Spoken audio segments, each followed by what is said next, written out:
Hello,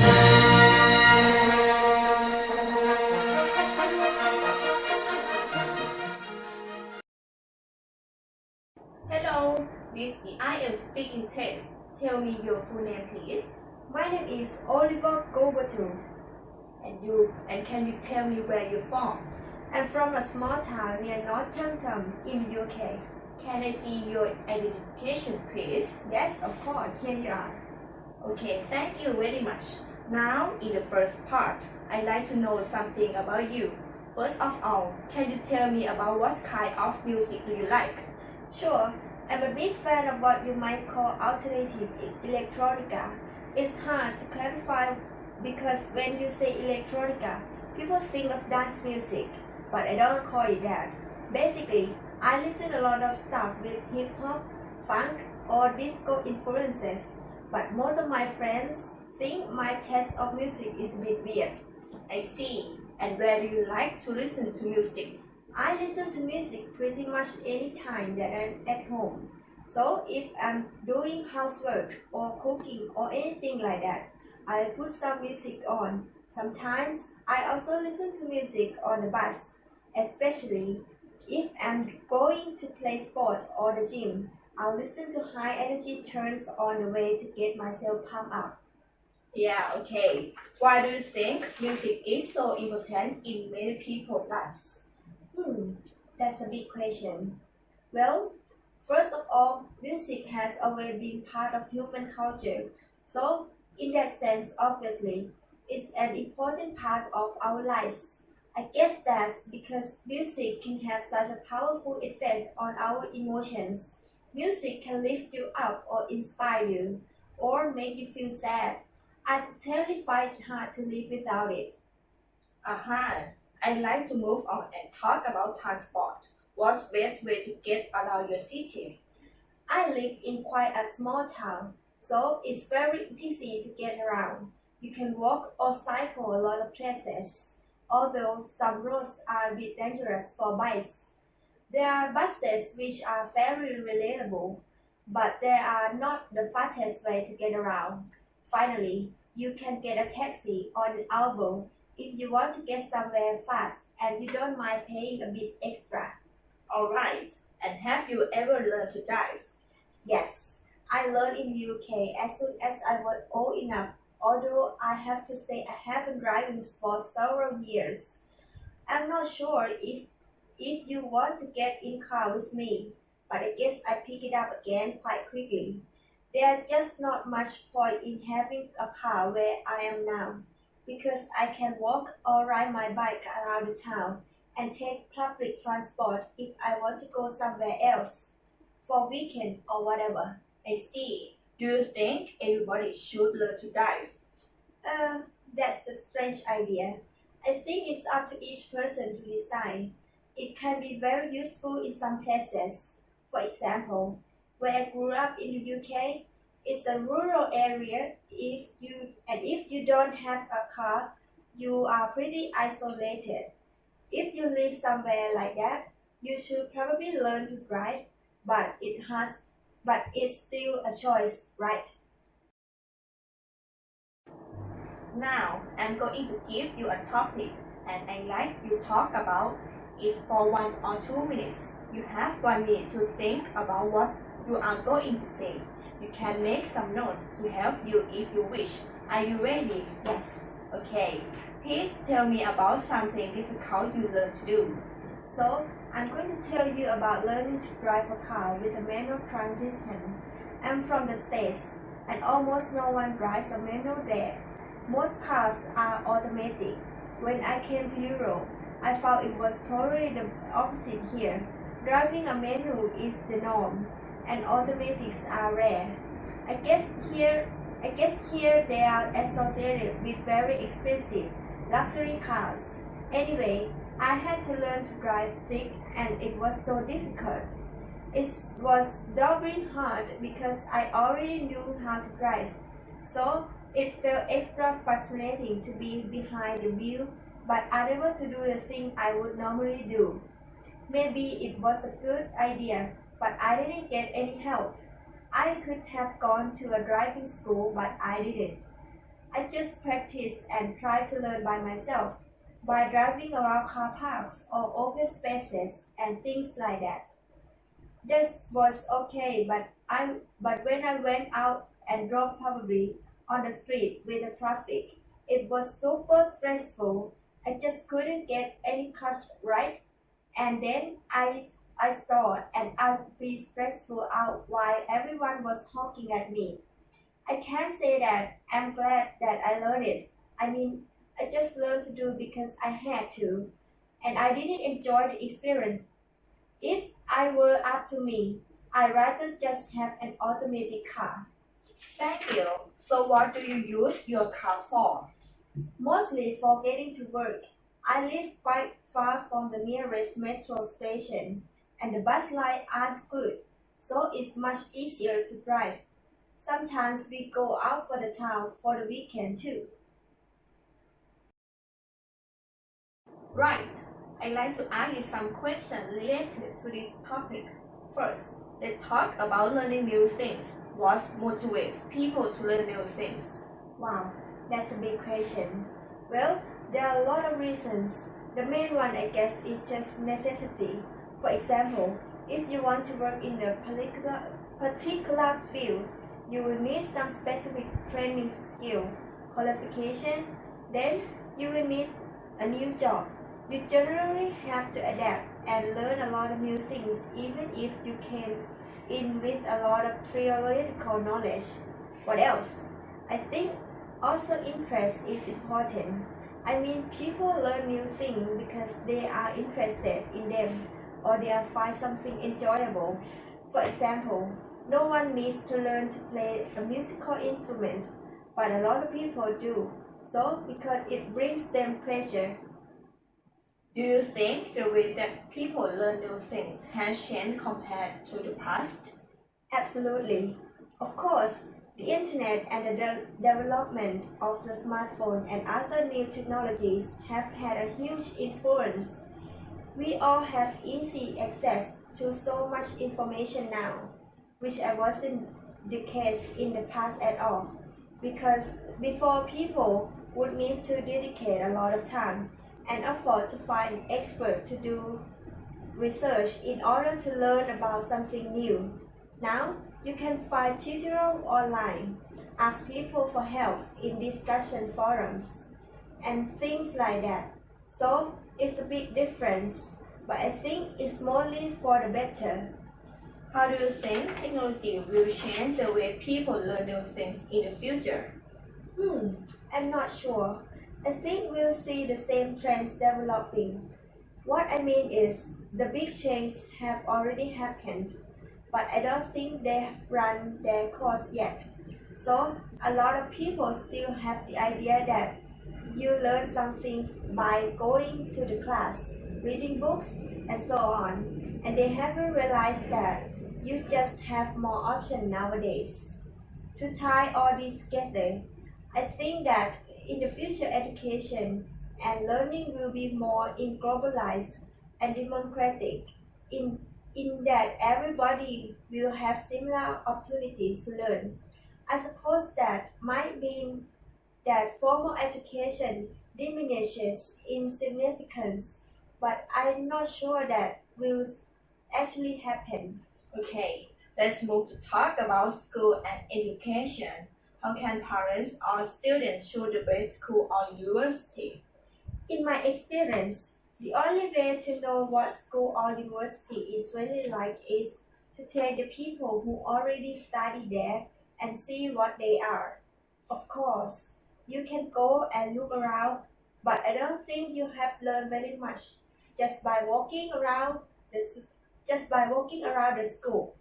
If you talk to some of the staff and the students, you can get a feel of what kind of establishment it is and whether it's a good fit for you or your child, whoever you are talking about. How do people in your country feel about private education? I really don't know. I went to public school and so did everyone I knew. It's not a topic which come up that much. Personally, I don't have a strong opinions. If someone wants to pay to send their child to private school, then why not? Given that there aren't that many private schools, it's just not something that people are so aware of. I see. Do you think that university education should be free? Definitely yes. In USA, university is extremely expensive. Parents have to start saving up from the moment that their child is born. I think this leads to the elitist outcomes. I mean that the richest kids go to the best university, and if you don't have a lot of money behind you, your options are more limited. That said, I realize that graduates tend to earn more, so it might be fairer to have some kids for graduate tax. So it's the people who benefit from higher education also help to fight it. That seems to me to be fairer solution. Thank you. That's the end of the speaking test. Thank you.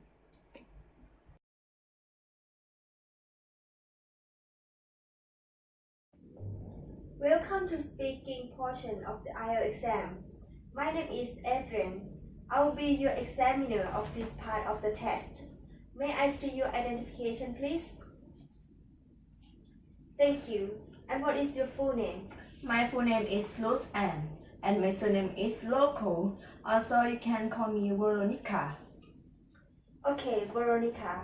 I'm going to put this here for now. And we will begin with the speaking interview. It has 3 parts. We'll give you instruction for each part. For part 1, I'd like to get to know you a bit better and ask you some questions on a general topic. Currently, what do you work or study? Currently, I'm not only studying medicine at Moscow State University, but also I was preparing for this IELTS exam because I want to continue my post-graduation study enrolled. Okay, let's talk about the weather. Do you like hot or cold weather? I prefer cool weather, let's say around 18 degrees Celsius rather than to offer especially temperature over current classify as when I feel chilly. I can put a sweater on.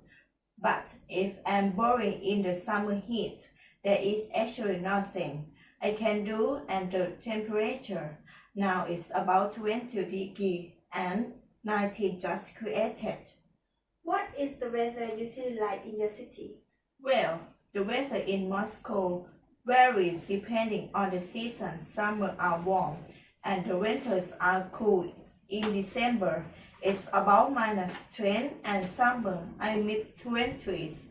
And I think it's summer so quite sunny, but it's less off yet. It's a bit gloomy. Why do people like talking about the weather?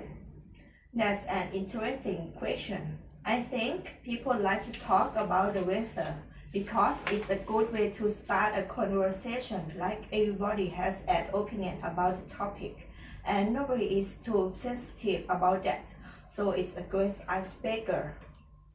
If it's raining and you have to go somewhere, what do you do? It's raining and I need to get the location. I will do my jacket on off in the car, as I don't like to get wet and feel thin. I feel much safer driving actually. That's what I did yesterday when downpour and I need to get a mile from the post office. Has the climate changed in your country since you were a child? Definitely, the climate has changed a lot.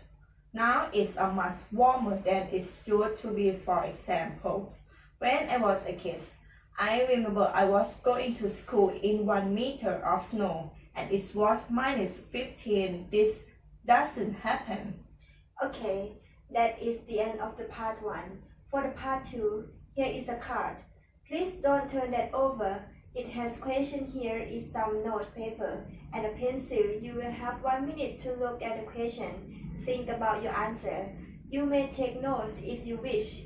In that 1 minute time, then you will have 2 minutes to speak. I will tell you when to start and when to stop. Are you ready to begin? Yes. Okay, then your 1 minute preparation time begins now. Please turn over the card and begin. Okay, Veronica, your 1 minute operation time is up. Please begin speaking. One of the most popular places for entertainment in Moscow is Pioneer Cinema, which is located in the Kutuzovsky Avenue.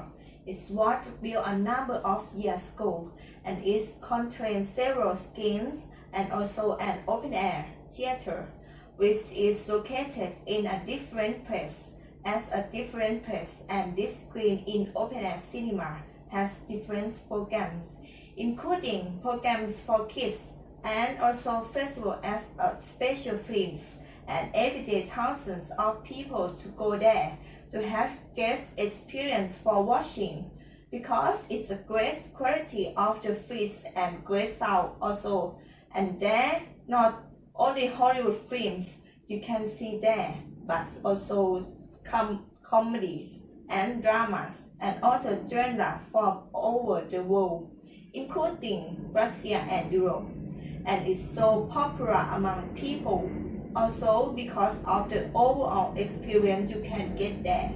I mean, packets are available, seats are comfortable, and there is a cafe also where you can get drinks and food before the movie. And going to the Pioneer Cinema is not spectacular, but also give people steady rest.